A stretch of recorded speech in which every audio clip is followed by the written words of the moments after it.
1019 KACQ. Good afternoon. I'm Casey Chapman here with your local Lampasas area news. This newscast is a service of Hoff Power Ford.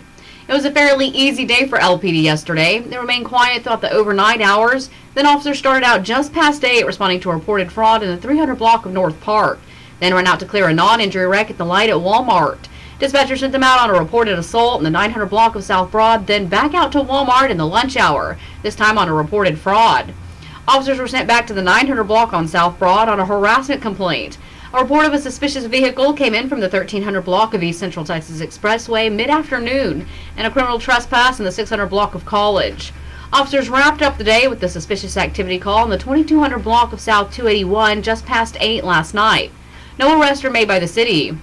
The county booked in a 44-year-old Kennedy man on a commitment charge, 42-year-old Dan Dishman of Kempner for interfering with an emergency call, a 28-year-old Brian Mann on a probation violation, and a 44-year-old Christopher Henderson of Cove for his third or more DWI. Lomita responded to an alarm. Kempner went out on multiple animal complaints, settled a disturbance, and rolled out on an alarm. County deputies took an animal complaint and were sent out to Cove to serve a warrant. Stick around, more Lampasas local area news is just moments away. There's nothing like a Ford, and there's no better place to get yourself driving that new Ford like Hoff Power Ford in Lampasas.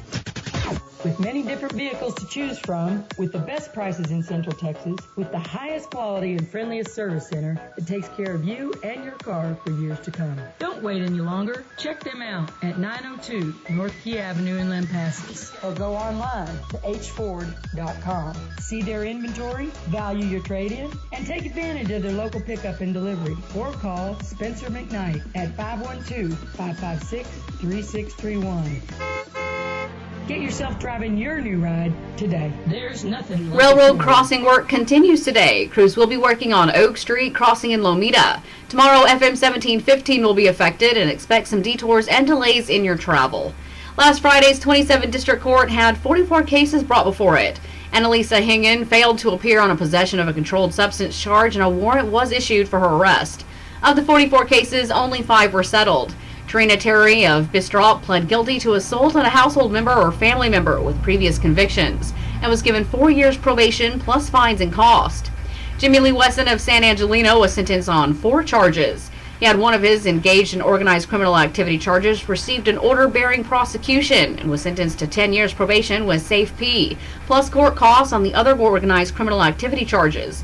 Weston was sentenced to 5 years probation with court costs for possession of a controlled substance, and was sentenced to continue on probation and complete aftercare for safe P plus court costs on a second possession charge. All of the cases were set for different dates or jury trials.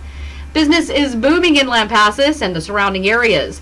Employees are still scrambling to find workers to fill slots. If you're looking for a job or know someone who is, now is the opportunity. Look inside today's copy of the radiogram for many of the business hirings, or look it up online at lampasasradio.com. El Check will be hosting a job fair coming up on June the 10th from 10 to 2. Drivers are seeing gas price spikes following the cyber attack that paralyzed a pipeline that runs from Texas to the East Coast. Austin York has more.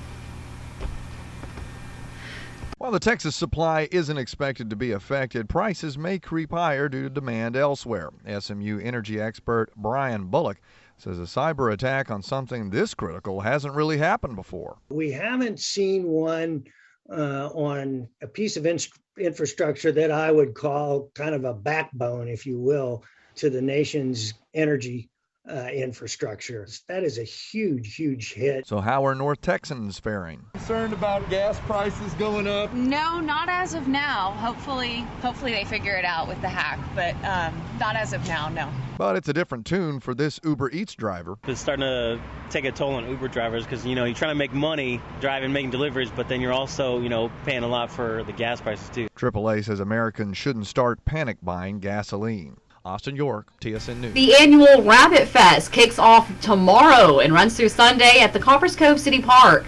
Bring the family out and enjoy carnival rides, food vendors, arts and crafts, live music all day long. It's only $5 per carload. Tomorrow night is Appreciation Night from 4 to 10. Active prior military teachers and students get in free with an ID, and all you can ride wristbands for $25. To get all the info on Rabbit Fest, go to copperscove.com. According to a new study, cases of COVID spread after Texas schools reopened this fall.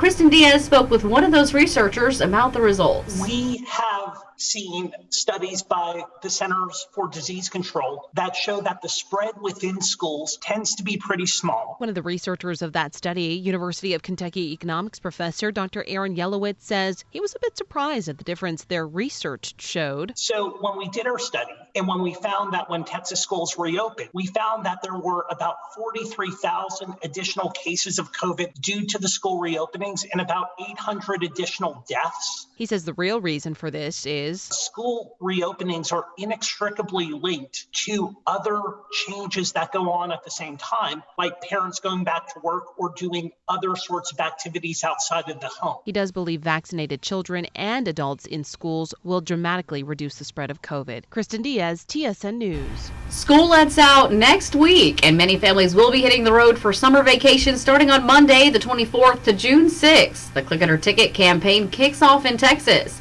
DPS troopers, officers, and deputies will step up enforcement of the state's seatbelt and child car seat laws. Texas law requires everyone in the vehicle to be properly secured in the front or back seat, or face fines of up to $200.